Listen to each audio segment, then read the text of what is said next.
অঙ্ক হচ্ছে a square minus 11ab plus b square equal to 0 হলে log 1/3 into a minus b half log a plus log b প্রমাণ করতে হবে।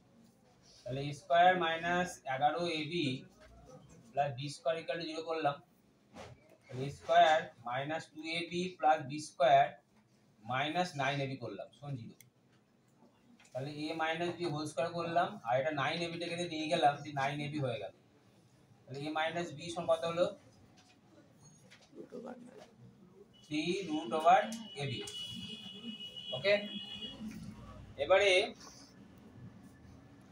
এই তিনটাকে দেখো, এখানে a মাইনাস b বাই 3 আছে, তো আমি করলাম এখানে a মাইনাস b বাই 3 করলাম। আর √ab টাকে লেখা যায় ab to the power half, হয়ে গেল।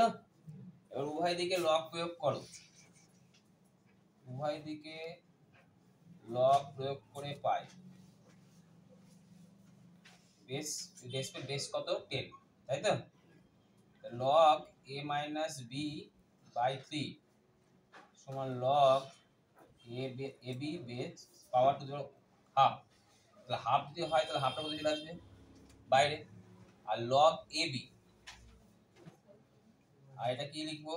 log 1/3 ইনটু a মাইনাস কত b।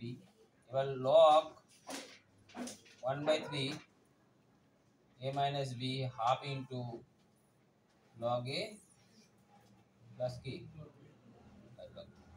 log b। বুঝতে পেরেছো?